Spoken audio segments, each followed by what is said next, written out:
عزیز دوستو، اللہ تعالیٰ نے قرآن حکیم میں نبی پاک صلی اللہ علیہ وسلم کی عظمتوں کو، شانوں کو اور بلندیوں کو بیان فرمایا، اور حضور کی مختلف صفات کا تذکرہ فرمایا۔ قرآن پاک میں ارشاد فرمایا کہ یا ایھا النبی انا ارسلناک شاہدا ومبشرا ونذیرا، اے غیب کی خبریں دینے والے محبوب علیہ السلام، ہم نے آپ کو گواہ بنایا ہے، خوشخبری دینے والا بنایا ہے، اور ڈر سنانے والا بنایا۔ پھر ارشاد فرمایا کہ وداعیا الی اللہ باذنہ وسراجا منیرا، اور ہم نے آپ کو اللہ کی طرف دعوت دینے والا بنایا، اور اللہ کے حکم سے اللہ کی طرف دعوت دینے والا بنایا، وسراجا منیرا، اور آپ کو چمکتا ہوا آفتاب بنایا۔ نبی پاک صلی اللہ علیہ وسلم کی ہر شان ہی وراء الورا ہے، لیکن یہ جو حضور کی صفت مبارکہ ہے نا، داعیا الی اللہ کی، کہ حضور لوگوں کو اللہ کی جانب دعوت دیتے۔ نبی پاک صلی اللہ تعالی علیہ وسلم بندوں کا اپنے رب سے رشتہ جوڑتے، گھبرائے ہوئے لوگوں کو، پریشان لوگوں کو، اور جو لوگ سمجھتے تھے کہ شاید ہم کوئی دنیا کے کمزور لوگ ہیں اور یہ مالدار اور یہ اقتدار والا آدمی ہی بڑا ہے، ان سب کو حضور نے مایوسیوں سے نکالا، اور اللہ کے رسول صلی اللہ علیہ وسلم نے یہ سبق پڑھایا کہ تم سب حضرت آدم کی اولاد ہو۔ عربی کو اجمی پر، گھورے کو کالے پر کوئی فضیلت حاصل نہیں۔ لوگوں کی ہر پریشانی حضور نے نکال کے ان کا رجوع ان کے رب کی طرف کرایا۔ ہمارے ہاں یہ ہوتا ہے کہ انسان کو پریشانی کوئی بھی ہو اسے سکون نہیں لینے دیتی، وہ کوئی بھی ہو۔ محفل میں کسی بندے کا بٹن ٹوٹ جائے نا، یہ گلے کا، تو کوئی دیکھے نہ دیکھے اس بیچارے کی ساری توجہ بٹن پہ رہتی ہے، میرا بٹن ٹھیک نہیں۔ کسی بندے نے کپڑے صاف نہ پہنے ہوں تو آپ اس شخص سے کہیں کہ تجھے کچھ لوگ ملنا چاہتے ہیں، تو وہ اگرچہ اس کے پاس پی ایچ ڈی کی ڈگری ہے، ڈھیر سارا مال ہے، وزادار ہے، صاحب عزت ہے، لیکن وہ کہتے یار میرے کپڑے نہیں ٹھیک، تو میں کوفت محسوس کر رہا ہوں، ذرا میں اپنے آپ کو تھوڑا سا نہا دھو لوں، فریش کر لوں، پھر میں چلتا ہوں۔ آپ کے ظاہری جسم پر ایک آدھ دھبا ہو تو وہ آپ کو سکون نہیں لینے دیتا، اور اگر دھبے باطن پہ لگ جائیں، بہت سارے دھبے ہیں جو باطن پہ ہوتے ہیں، مجھے جان لو، مجھے پہچان لو، میرا بھی کوئی نام ہے، میں بھی کچھ ہوتا ہوں، یہ بھی ایک دھبا ہے، ایک مصیبت ہے۔ اور میری عزت کرو، مجھے بھی کسی طریقے سے کسی نشست پہ جگہ دو، یہ بھی ایک دھبا ہے۔ یہ ہمارے ہاں، ہمارے ملک کے اندر سیاستدانوں سے لے کر مذہبی لوگوں تک الا ماشاءاللہ پروٹوکول کا ایک مزاج آیا ہے کہ بھی بڑی دشواری پیدا کرتا ہے عام لوگوں کے لیے، بڑی آزمائش میں لوگ آ جاتے ہیں۔ حسد کر لینا، کسی بندے کی نعمت کو دیکھ کے جلنا، یہ بھی آپ کو بڑا بے سکون رکھتا ہے۔ تکبر کرنا کہ میں کوئی چیز ہوں اور باقی کو تھوڑے سے مجھ سے چھوٹے ہیں، یہ سارے دھبے، یہ ساری نقصان کی چیزیں۔ اور نبی پاک صلی اللہ علیہ وسلم نے تعریف یہ بیان کی، فرمایا ما حاک فی صدرک، یہ جو تیرے گناہ ہیں یہ تیرے سینے میں کھٹکیں گے، یہ تجھے بے چین رکھیں گے، یہ کانٹے کی طرح چبھیں گے۔ تو جتنے مرضی اچھے کپڑے پہن لے، جتنی مرضی اونچی جگہ بٹھا دیا جائے، اگر تیرے اندر کوئی روگ ہے وہ تجھے سکون سے نہیں جینے دے گا۔ رسول کائنات صلی اللہ علیہ وسلم نے نا لوگوں کی توجہ رب کریم کی جانب لگائی۔ حضور نے لوگوں کو بتلایا کہ تمہارا رب نا عاجزی کو پسند کرتا ہے، تمہارا رب سادگی کو پسند کرتا ہے، تمہارا رب انسانوں سے پیار کرنے والے کو پسند کرتا ہے۔ حضور سید عالم صلی اللہ علیہ وسلم نے ہمیں یہ سبق پڑھایا کہ زیادہ باتیں کرنے والے کو نہیں، اللہ سچ بولنے والے کو پسند کرتا ہے۔ بہت اونچے اور لمبے چوڑے دولت والے اور مالدار آدمی کو نہیں، بلکہ جو آدمی دیانت داری سے زندگی گزارے، رب اس کو زیادہ محبوب رکھتا ہے۔ تو ہماری یہ جتنی بھی آزمائشیں ہیں، میلاد والے محبوب صلی اللہ علیہ وسلم نے نا یہ ساری ہماری دور فرما دی، ساری۔ آپ دیکھیں ہمارے ہاں ایک بیماری ہوتی ہے، وہ تکبر کی بیماری ہے، اور وہ صرف مالدار کوئی نہیں ہوتا، بلکہ حضرت سعدی شیرازی فرماتے ہیں کہ میں نے بہت سارے جھکے ہوئے لوگوں میں تکبر دیکھا ہے. جو بڑا میٹھا بولتے ہیں نا، کئی دفعہ کہتے ہیں جی کیا بات ہے جی، سبحان اللہ، ماشاء اللہ، بڑا میٹھا بولتے ہیں، تو یعنی میٹھا نہیں بول رہے ہوتے، یہ آپ کو شیشے میں اتار رہے ہوتے ہیں. آپ نے کسی کی تعریف کرنی ہے تو پشت کے پیچھے کریں، وہ اصل تعریف ہے. آپ کوئی ایسا کام نہ کریں جس سے چھلکے لفظوں میں کہ میں نے کسی کو بنایا ہے. اس سے نا آپ کو خود محسوس ہوگا کہ میں حقیقت پہ زندگی نہیں گزار رہا، میں تو کوئی اداکاری کر رہا ہوں. اور جو لوگ کہتے کچھ اور ہیں کرتے کچھ اور ہیں تو وہ خود بڑے پریشان رہتے ہیں. وہ جانتے ہیں کہ یار یہ میں کہاں الجھ گیا ہوں. تو بھائی یہ جو بہت زیادہ ہمارے دلوں کے اندر چیز ہے، اور یہ ہر مقام پر بہت سارے لوگوں کو یہ چیز حاصل ہے. میں دیکھتا ہوں کہ درجہ بدرجہ ان چیزوں کا شمار ہے. کچھ کا خیال ہے کہ میری ڈگری زیادہ ہے، اور کچھ کا خیال ہے کہ مجھے عقل زیادہ ہے. کچھ کا خیال ہے کہ میری شہرت زیادہ ہے، تو کچھ کا خیال ہے کہ میری دولت زیادہ ہے. آہستہ آہستہ وہ الجھاؤ پیدا ہوتا ہے. کسی کا کچھ نہیں جاتا، وہ خود آدمی بے چین رہتا ہے. حال دیکھیں نا، یہ میری طرح کو بندہ آ جائے نا محفل میں، جس کو عادت ہے اسٹیج پہ بیٹھنے کی، اچھے لوگوں کی، بزرگوں کی، سادات کی بات نہیں کرتا، تو اس کو کبھی بیچارے کو پیچھے بیٹھنا پڑ جائے نا، تو وہ گردن اونچی کر کر کے نقیب محفل کو دکھاتا ہے کہ میں آ گیا، کسی طریقے مینو بھی ساتھ لے کے، بے چین رہتا ہے. اور اگر اسے سکون حاصل ہو کہ بھئی حضور کی محفل میں بیٹھنا ہے، جہاں جگہ مل گئی وہیں پہ ٹھیک ہوں، اور وہ سکون کے ساتھ. دیکھو اس محفل کا مہمان خصوصی میں نہیں، حضرت بزرگ تو سرپرستی کاری رہے ہیں، میں نہیں. اس محفل کا تو مہمان خصوصی وہ بندہ ہے جس نے محفل سے پہلے یہاں جھاڑو دیا ہے، جس نے یہاں دریاں بچھائی ہیں، جس بیچارے کی فوٹو بھی کوئی نہیں آئی، وہ مہمان خصوصی ہے. اور اس محفل کا تو وہ مہمان خصوصی ہے جو چپ کر کے کہیں کونے میں بیٹھا ہے، اس کو کوئی دلچسپی نہیں کہ کوئی مجھے بھی جانے گا، کوئی مجھے بھی پہچانے. اسے تو اتنا پتہ ہے کہ میں اپنے پیارے حبیب کی تعریف سننے کے لیے آیا ہوں. آپ اپنے اس طرح آپ کا ذوق دوبالا رہے گا. اگر آپ عاجزی کے ساتھ، انکساری کے ساتھ، رب رسول کی رضا کے لیے کسی جگہ بھی آپ اپنے آپ کو سیٹ کر لیں گے تو ماحول آپ کا ٹھیک رہے گا. ورنہ آپ الجھاؤ کا شکار ہیں، ورنہ آپ پریشان ہیں، ورنہ آپ تکلیف میں، ورنہ آپ آزمائش میں. بخاری شریف میں حدیث ہے، قاضی ایاز مالکی رحمۃ اللہ علیہ نے بڑی تفصیل سے لکھی ہے. راوی حضرت انس بن مالک ہیں. ایک بندہ بڑی دور سے آیا نبی پاک صلی اللہ علیہ وسلم کی زیارت کے لیے، بڑی دور سے. عرب کے جو سردار ہوتے تھے ان کے بڑے ناز نخرے ہوتے تھے. وہ خیر آج بھی ہیں، پروٹوکول کا ماحول آج بھی، یعنی وزیر صاحب کے آگے 2-4 گاڑیاں نہ ہوں تو ان کو مزہ ہی نہیں آتا. پولیس والے آگے پیچھے بھاگیں تو حالانکہ ان کو نہیں پتا کہ جو پولیس والے آگے پیچھے بھاگ رہے ہیں نا، یہ حکومت بدلی تو گرفتار کرنے بھی انہوں نے ہی آنا ہے. لیکن وہ بڑا مزہ آتا ہے جب لوگ گاڑی کے پیچھے بھاگتے ہیں. کیا بات ہے جناب، بڑی بات. اور ہماری طبیعتوں میں پتہ نہیں کون سی، یہ پیسے پھینکنے والے دوست مجھ سے ناراض نہ ہو جائیں، لیکن میں اکثر سوچتا ہوں کہ یار یہ کس طرح کا کام ہے کہ پہلا کھلارنے پھر آپ اکٹھے کرنے. تو آپ کٹھے دے دیں جس کو دینے ہیں، ختم ہو جائے بات. یعنی وہ محفل میں نا گپ شپ ہو رہی ہوتی ہے، اکٹھے کرنا لے، پان دینا لے، کس چکر میں پڑ گئے. حضور غوث اعظم رضی اللہ تعالیٰ عنہ کی محفل میں شیخ یحییٰ نجار آیا کرتے تھے تو وہ کہتے تھے کہ ہم وہاں گنتے تھے آج کتنے بندوں نے توبہ کی، تو ہم سے گنے نہیں جاتے تھے، اتنے لوگ توبہ کرتے تھے. بزرگوں کی محفلوں میں توبہ کرنے والے گنے جاتے تھے، ہماری محفلوں میں پیسے گنے جاتے ہیں اور وہ پرچیاں دی جاتی ہیں. ایسا نہ کریں، اس سے گھٹن پیدا ہوتی. اور پھر جو نوٹوں والے ہوتے ہیں وہ فرنٹ سیٹوں پہ آ جاتے ہیں. بہت سارے غریب سوچتے ہیں کہ میرے پاس بھی اگر کرارے نوٹ ہوتے تو میں بھی آگے ہوتا. تو کم از کم یہ جو میلاد کی محافل ہیں ان میں تو سب کو ایک جیسا رہنے دے. یہاں تو امیر غریب کا فرق نہ ہو، اس کو تو مہربانی کریں. تو نبی پاک صلی اللہ علیہ وسلم کی خدمت میں وہ شخص بڑی دور سے آیا. تو عرب کے بادشاہوں کا مزاج تھا، پروٹوکول بڑا چاہتے تھے. ان کا تو یہ طریقہ تھا کہ حکمرانی کرنی ہے جیسے بھی ہو.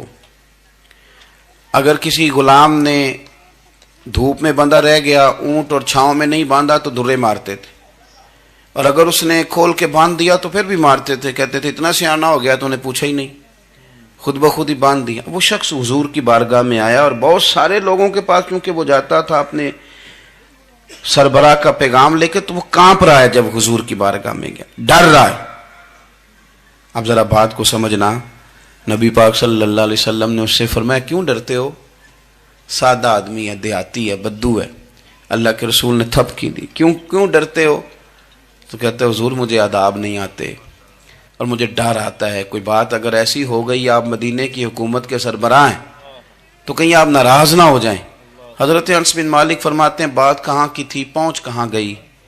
جب اس نے یہ کہا نا کہ آپ تو حکومت کے سربراہ ہیں، کہیں کوئی غلطی نہ مجھ سے ہو جائے، تو نبی پاک کی آنکھوں میں آنسو آ گئے. حضور رونے لگے اور نبی پاک صلی اللہ علیہ وسلم فرمانے لگے نہ بھائی تو کسی حکومت کے سربراہ کے پاس نہیں آیا، نہ تو اس بیٹے کے پاس آیا ہے جس کی ماں گوشت کے خشک ٹکڑے کھا کے بھی گزارا کر لیتی. میں تو ایک غریب ماں کا بیٹا ہوں.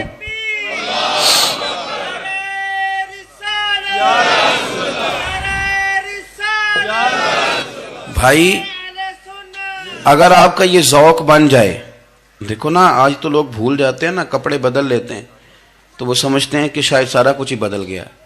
یعنی گاؤں سے آ کر پڑھنے والے بھول ہی گئے ہیں کہ کس کی ماں نے کتنا زیور بیچا تھا. لوگ بھول جاتے ہیں چیزوں کو. اپنے ماضی کو یاد رکھیں. آپ لوگوں کے ساتھ پیار کریں، آپ لوگوں کو موقع دیں، آپ تھوڑی سی اور کوشش کریں اس شخص تک جانے کی جو آپ کو مایوس نظر آ رہا ہے، پریشان نظر آ رہا ہے. یہ ہمیں میلاد والے محبوب صلی اللہ علیہ وسلم نے درس دیا. ایک اور پہلو، حضور سید عالم صلی اللہ علیہ وسلم نے، ہمارے ہاں نا ابھی بھی برادری کی تقسیم ہے، ابھی بھی، اور کچھ میں نے ایسے کمزور لوگ بھی دیکھے. یہ اس طرح کی حرکتیں ہارے ہوئے لوگ کرتے ہیں. ہارے ہوئے لوگ جو اپنے آپ کو سمجھتے ہیں کہ میں کوئی بڑا آدمی ہوں. بڑا آدمی تو اپنے اخلاق سے ہوتا ہے، اپنے کردار سے ہوتا ہے، اپنی سخاوت سے ہوتا ہے، لوگوں سے پیار کرنے سے ہوتا ہے. باقی یہ کہ بیٹھ کے کہانی سنانا کہ میں بڑا کچھ کرتا ہوں، تو جو کچھ کرتا ہوتا ہے اسے سنانے کی کوئی ضرورت ہے. ایک وہ بہت سارے لوگ آپ تعزیت کرنے جائیں نا والد کے انتقال کے بعد، تو ان بیچاروں کو بتانا پڑتا ہے کہ ابا جی میرے بغیر دوائی نہیں کھاتے تھے. تو میں کہتا ہوں اگر تیرے بغیر نہیں کھاتے تھے پھر بتانے کی ضرورت نہیں، پھر تو سارے گاؤں کو پتا ہوگا کہ تیرے بغیر نہیں کھاتے تھے. اور اگر کوئی دال میں کالا ہے تو پھر تیری وضاحت کوئی بندہ قبول نہیں کرے گا. تو آپ کو بتانا کیوں پڑ رہا ہے اور آپ بار بار اس بات کا ذکر کیوں کر رہے ہیں کہ ہم بہت بڑے قبیلے کے ہیں؟ صاحب اگر آپ بڑے قبیلے کے ہیں تو پتہ ہوگا سارے علاقے کو آپ کتنا لوگوں کا خیال کرتے ہیں، آپ کس قدر محبت کرتے ہیں، آپ کا انداز کریمانہ کس طرح کا. پھر آپ کو بتانے کی کوئی ضرورت نہیں ہوتی، پھر خود بخود خبر ہوتی. حضرت سیدنا ابو ذر غفاری رضی اللہ تعالیٰ عنہ، قبیلہ بنو غفار ایک بڑی شاخ تھی قبیلوں میں سے. جو لوگ اس زمانے میں مالدار قبیلوں سے تعلق رکھتے تھے ان میں سے ایک بڑا نام تھا. ساری زندگی چودراہٹ کی، لیکن میلاد ایک انقلاب کا نام ہے. میں میلاد منانے والے دوستوں سے گزارش کرتا ہوں کہ آپ ہر سال میلاد منائیں اور ہر سال میلاد کے بعد آپ تھوڑے بدل بھی جائیں، یعنی تھوڑے سے بدل جائیں. کچھ لوگ کہیں یار یہ داڑھی میں نے نا 12 ربیع الاول والے دن رکھی تھی، یہ میری میلاد والی داڑھی ہے. اور داڑھی رکھیں بھی نبی پاک کی مرضی کی. کس کی مرضی کی؟ نہ ناراض ہو جائے جب میں ٹور چلا بس. کس مرضی کی جی؟ اپنی مرضی کے نہیں. داڑھی کا وزن کو نہیں ہوتا کہ پوری مٹھی رکھیں گے تو آپ کو کوئی دقت ہوگی، کوئی وزن نہیں. پوری رکھیں، جو حضور کا طریقہ مبارکہ ہے جو ہمیں ملتا ہے اس پر آپ توجہ فرمائیں. تو میں جو بات عرض کرنے جا رہا ہوں وہ میلاد انقلاب ہے. حضور سید عالم صلی اللہ علیہ وسلم کی بارگاہ میں آنے سے پہلے لوگ کچھ اور ہوتے تھے اور یہاں سے ہو کے جاتے تھے تو پھر ان میں تبدیلی آتی تھی. میں سارا دن کرامتیں سناؤں نا کسی کو اپنے پیر صاحب کی اور اپنے گھر میں بھی کہ میرے حضرت بڑے، میرے استاد بڑے، لیکن بیوی کے ساتھ اگر میں ترش لہجے میں بات کروں گا تو وہ کہے گی اے سکھاندے نے تینوں پیر صاحب. دوست کہیں گے یہ سکھاتے ہیں آپ. تو آپ کی کہانیاں نہیں چلتی، آپ کا کردار چلتا ہے. حضرت ابو ذر غفاری رضی اللہ تعالیٰ عنہ فرماتے ہیں چونکہ میں چودھری تھا، سیدنا بلال حبشی رضی اللہ تعالیٰ عنہ کے پاس میں بیٹھا تھا. کسی بات میں بات آگے بڑھی اور بڑھتے بڑھتے بات شکرنجی تک چلی گئی.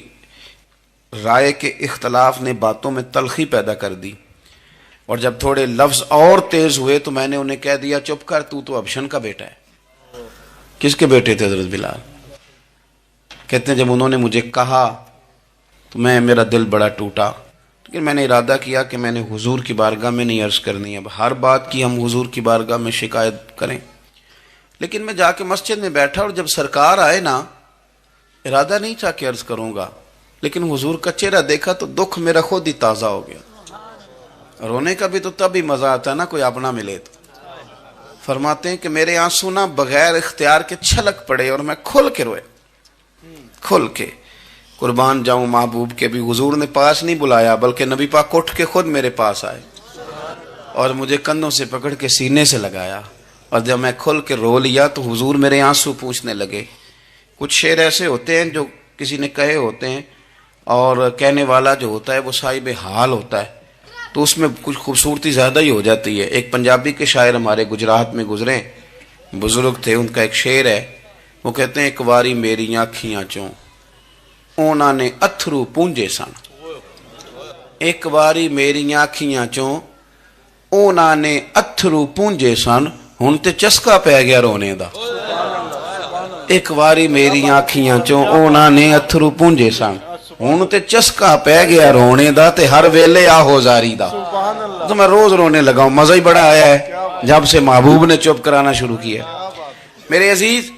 اور پھر حضرت بلال حبشی رضی اللہ تعالیٰ عنہ چونکہ حضور کے غلام تھے اور انہیں پتا تھا کہ سرکار میری ناز برداری کرتے ہیں, حضور نے چپ کرایا. فرمایا کیوں روتے ہو؟ تو عرض کرنے لگے یا رسول اللہ صلی اللہ علیہ وسلم, اگر میں ابشن کا بیٹا ہوں تو میری تو غلطی کوئی نہیں نا, یہ تو تقسیم اللہ کی ہے نا. الذی خلقک فسواک فعدلک فی ای صورت ما شاء رکبک, جس طرح وہ چاہتا ہے, جس کو چاہتا ہے اس طرح کی اس کی صورت بنا دیتا ہے. تو مجھے ابشن کا بیٹا کہا جاتا ہے, میری غلطی کیا ہے؟ حضرت بلال نے بھی نہیں بتایا کس نے کہا, لیکن نبی پاک صلی اللہ علیہ وسلم نے کیا فرمایا. امام یوسف صالحی نے لکھا ہے, ذرا غور کرنا بات پر, تسلیاں لوگ اور رنگ میں بھی دیتے ہیں پر یہ تسلی بڑی انوکھی ہے. حضور فرمانے لگے بلال اگر تو ابشن کا بیٹا تو پریشان کیوں ہوتا ہے؟ کالے رنگ والی ماں کا بیٹا ہے تو پریشان کیوں ہوتا ہے اگر تیری والدہ کا رنگ کالا ہے تو؟ عرض کی حضور آپ کیا فرمانا چاہتے ہیں؟ تو سرکار فرمانے لگے میں دو ماؤں کا بیٹا ہوں, ایک جناب آمنہ جنہوں نے مجھے پیدا کیا, اور ایک حضرت ام ایمن جنہوں نے میری پرورش کی, مجھے بڑا کیا. حضور فرمانے لگے میری ماں آمنہ کا رنگ گورا تھا اور میری ماں ام ایمن کا رنگ کالا ہے. تو فرمایا اگر تجھے کسی نے کالے رنگ والی ماں کا بیٹا کہا تو اسے کہہ دینا مدینے والی محبوب کے بھی تو ایک والدہ کا رنگ کالا ہے, تو کہہ دینا. حضرت بلال کہتے ہیں کہ وہ اس طرح کی تسلی تھی, طفل تسلیاں نہیں جس طرح کی ہمیں دی جاتی, وہ اس طرح کی خوبصورت تسلی تھی کہ اس کے بعد میرا دل ایسا ٹھنڈا ہوا, پھر کسی کا تانا تانا نہیں رہا, پھر کسی کی تکلیف نہیں رہی. رسول پاک صلی اللہ تعالی علیہ وسلم نے یہ جو آج تقسیم ہے ہمارے ہاں اونچ نیچ کی, چھوٹے بڑے کی, ذات برادری کی, حضور فرماتے ہیں میں نے پاؤں کے نیچے رکھ کے کچل دی, اب اس کا کوئی سٹیٹس نہیں رہا, اب یہ کوئی معاملہ نہیں. پھر میرے بھائی ایک معاملہ ہمارے اندر جو اور بڑی شدت کے ساتھ آیا ہے اور جس نے بڑا زور پکڑا ہے, وہ یہ ہے کہ ہم نا پڑھے لکھے لوگوں سے معذرت کے ساتھ, پڑھے لکھے لوگوں کا بھی ایک مسئلہ ہے, وہ دوسروں کو جاہل کہنا ضروری سمجھتے ہیں الا ماشاء اللہ. میں اکثر کہتا ہوں کہ یہ تو آسان کام ہے نا, آپ نے کہہ دیا جاہل نے جی سارے پنڈ والے, یہ تو بڑا آسان کام ہے, تو جان چھڑانے والی بات ہے. ان پڑھ ہیں جی اس قوم دا کچھ نہیں بن سکتا, بھی تو آسان کام ہے, جان چھوٹ گئی.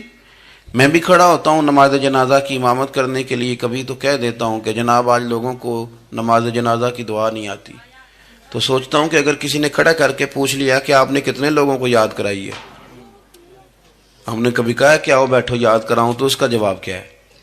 تنقید کرنا آسان کام ہے اور تعمیر کرنا یہ مشکل مرحلہ ہے. عزیز دوست, ہمارے ہاں نا ان پڑھ بندے کے ساتھ اور اس بندے کے ساتھ جس کی سوچیں محدود ہیں, ہمارا رویہ اتنا تلخ ہوتا ہے. بھائی مزہ تو تب آتا ہے نا جب آپ کو, کچھ لوگ کہتے ہیں میں اچھے کے ساتھ اچھا ہوں, تو اچھے کے ساتھ تو ساری دنیا اچھی ہوتی ہے, آپ نے اس میں کیا کمال کیا؟ حضور سید عالم صلی اللہ علیہ وسلم نے تو فرمایا اس کے ساتھ جوڑو جو تمہارے ساتھ توڑ رہا ہے, جو سخت رویہ اختیار کرے, سخت. بخاری مسلم میں حدیث ہے, حضرت عمر فاروق رضی اللہ تعالیٰ عنہ, حضرت انس بن مالک فرماتے ہیں کہ حضور سید عالم صلی اللہ علیہ وسلم گزر رہے تھے اور سرخ رنگ کی نہ نجرانی دھاری دار چادر سرکار نے اوڑھ رکھی تھی.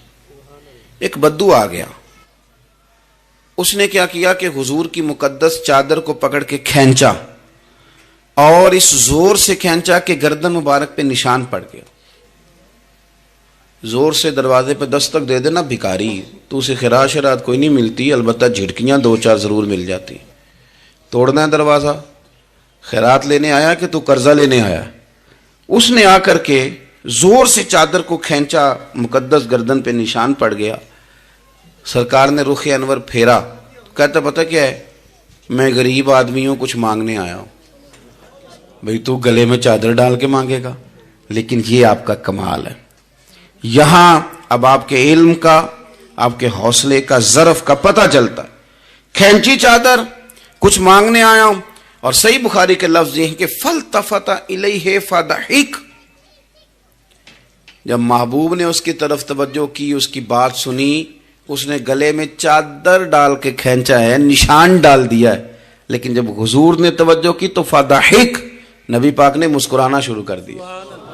حضور مسکرائے، یعنی چادر ڈال کر کھینچنے والے. اور یہ چیز آپ کو بڑا کر دے گی. آپ یقین کریں، آپ کو کسی نے برا کہا تو آپ نے ڈبل برا کہا تو آپ تانگ ہوں گے. ہنڈیا جب جلتی ہے تو اس کے کندھے، ابلتی ہے تو اس کے کندھے جل جاتے ہیں.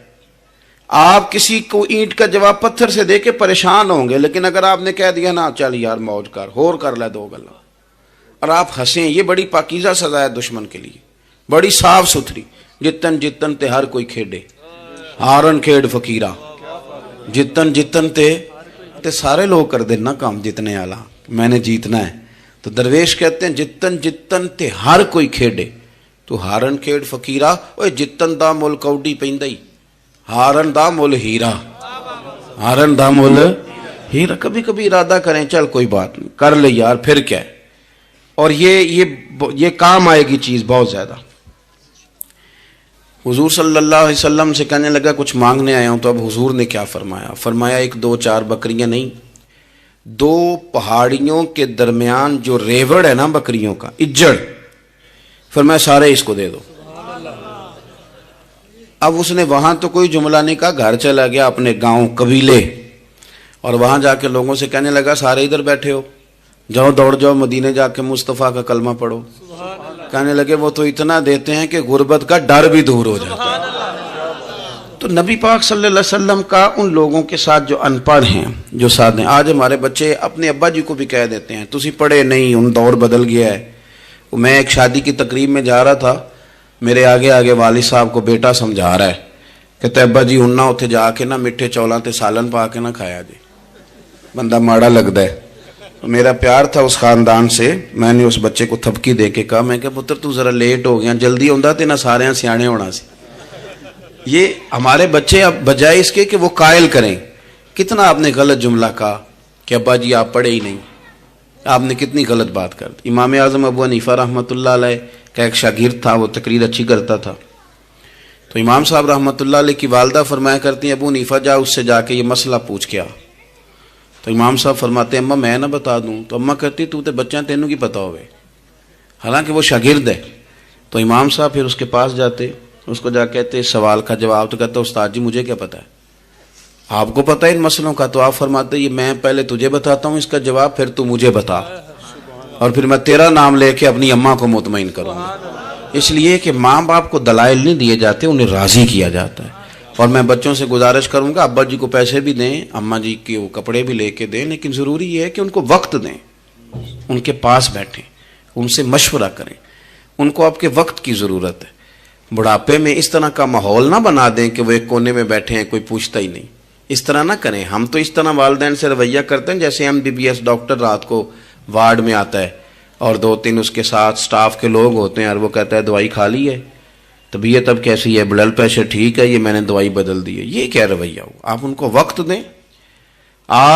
وہ جس طرح آپ چھوٹے تھے تو وہ لاڈ لڈاتے تھے، پیار کرتے تھے، آپ بھی تھوڑا قریب بیٹھیں اور آپ دیکھیں آپ کو اللہ تعالیٰ اس کی برکت سے کتنی رحمتیں عطا فرماتے. تو کسی کو جاہل کہنا، ان پڑھ کہہ دینا. ایک حدیث اور سن لیں، بات کو ختم کرتا ہوں. اس کو قاضی ایاز رحمۃ اللہ علیہ نے شفا شریف میں لکھا ہے. ایک بدو حضور کی بارگاہ میں آیا اور اس نے آ کے کچھ مانگا. اللہ کے پیارے حبیب صلی اللہ علیہ وسلم کی بارگاہ میں مانگا جہاں ایک مانگنے پر دریا بہا دیے جاتے ہیں. دریا بہا دیے ہیں، در بے بہا دیے. یہ در الگ ہے اور بے بہا الگ ہے. پھر یہ شعر صحیح سمجھ میں آئے گا آپ. تو حضور سید عالم صلی اللہ علیہ وسلم تو جس کو دیتے تھے پھر اس کی کئی نسلیں کھاتی تھی، ختم نہیں ہوتا تھا. اس نے بھی کچھ مانگا، حضور نے کچھ دیا، لیکن ابھی اسے آداب نہیں نہ آتے تھے. پہلے آداب سکھائیں پھر کسی کو بے ادب کہیں، لیکن بغیر آداب سکھائے لوگ لوگوں کو بے ادب کہہ دیتے. یہ انداز ٹھیک نہیں. اس نے کچھ مانگا، حضور نے دیا. چونکہ آداب نہیں آتے تھے، نہ آشنا تھا، تو کہنے لگا معاذ اللہ ثم معاذ اللہ، نقل کفر کفر نہ باشد. کہنے لگا میں تو بڑی تعریف سن کے آیا تھا، آپ نے تو کچھ بھی نہیں دیا. حضرت عمر فاروق نے تلوار نکال لی، فرمایا اس بے ادب کی گردن اڑاؤں گا. حضور نے فرمایا عمر ٹھہر جا ذرا، جلدی نہ کر. سرکار اسے گھر لے گئے. جتنا دیا تھا نا اس سے ڈبل دیا، پھر جتنا ہو گیا تھا اس سے بھی ڈبل دیا.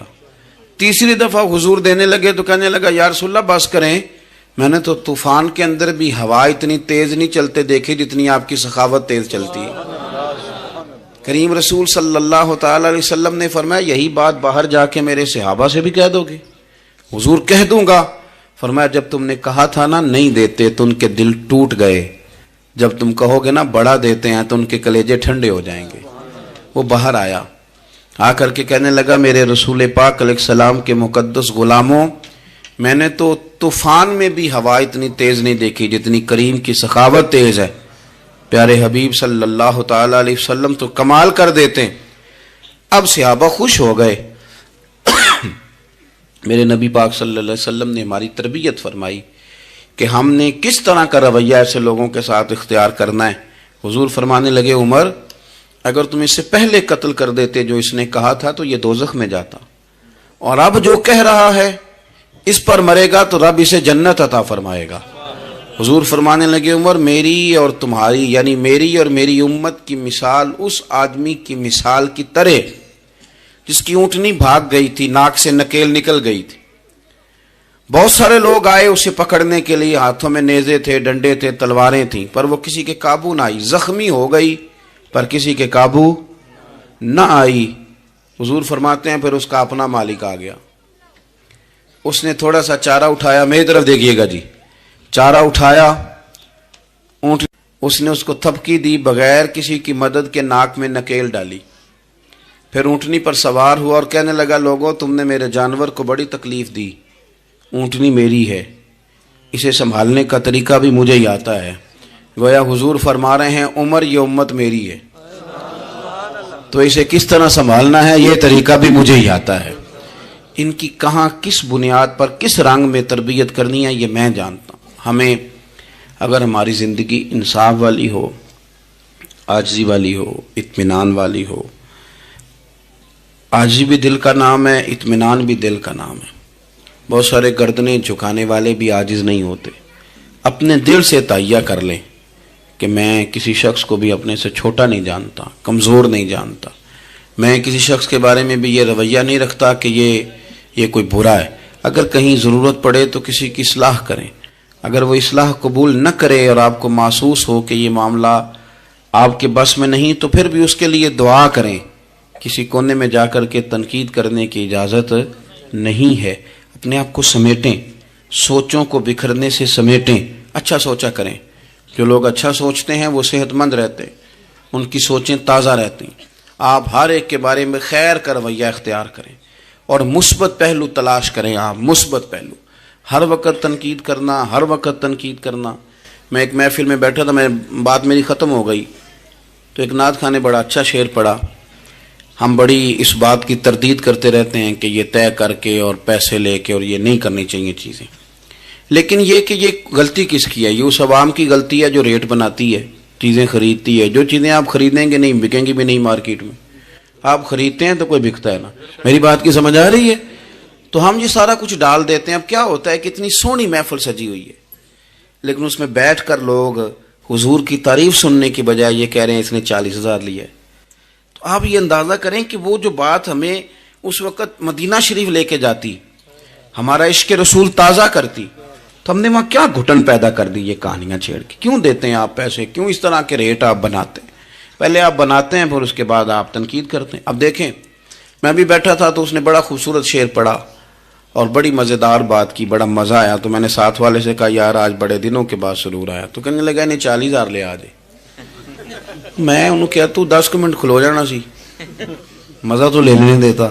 اور پھر میں نے اسے کہا کہ یار بات سنو, کیوں دیتے ہو 40,000, اور اگر اس نے لیا بھی ہے نا تو آج اتنا مزہ آیا نا, میرے خیال میں نا اس کا 40 نہیں 80 بنتا ہے. دیکھو نا اس نے ہمیں پہنچا کہاں دیا ہے.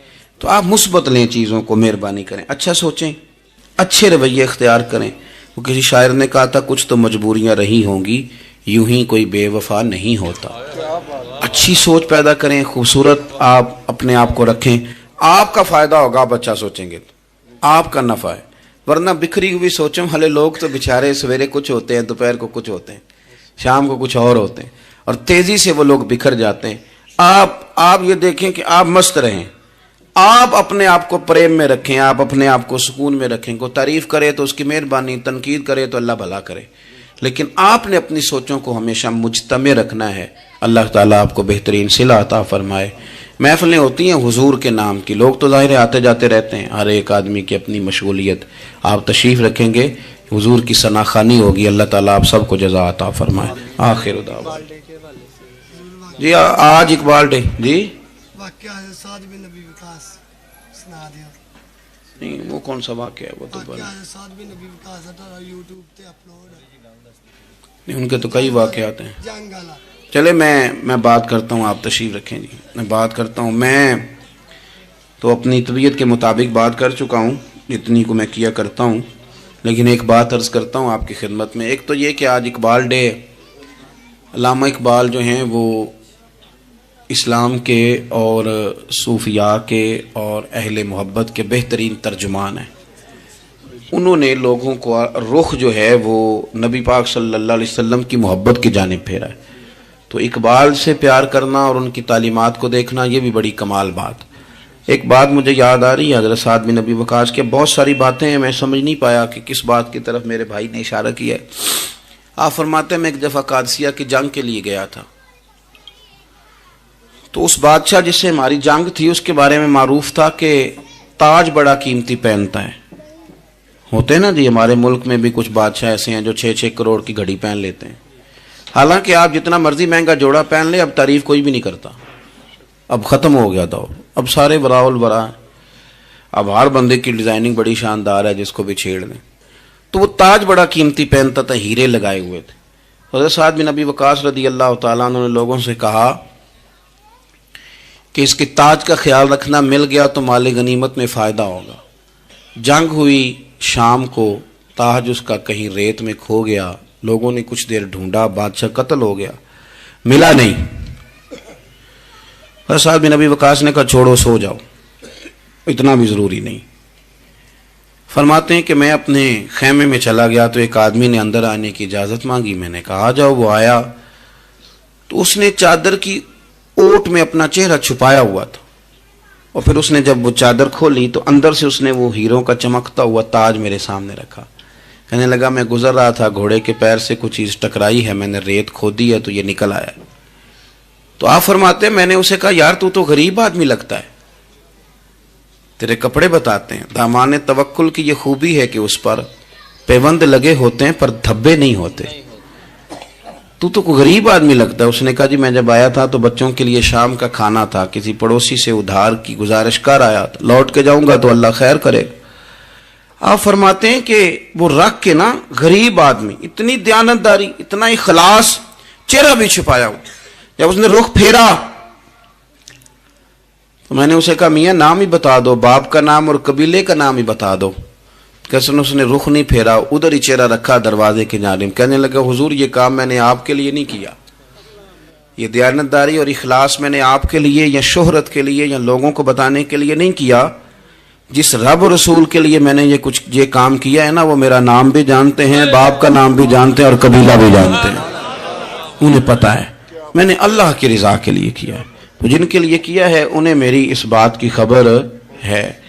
اس لیے حضور نے فرمایا کہ اللہ نہ تمہاری جیب دیکھتا ہے نہ چہرہ دیکھتا ہے, وَلَٰكِن يَنْظُرُ إِلَىٰ قُلُوبِكُمْ, وہ جب دیکھتا ہے تمہارے دل دیکھتا ہے. تو اس پر توجہ رکھیں, یہ صاف ستھرا رہے تو بڑے سارے کام بن جاتے ہیں. اللہ عمل کی توفیق رفیق عطا فرمائے. آخر دعوانا ان الحمدللہ رب العالمین. ستا اٹھ کے کوئی نہیں خوش ہوندا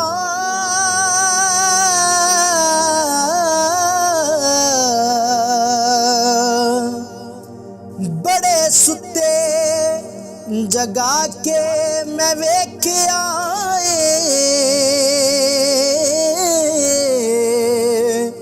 اوے کتے جیا نہیں کوئی وفادار ڈٹھا تے ٹکر سکا بھی پا کے ویکھ آئے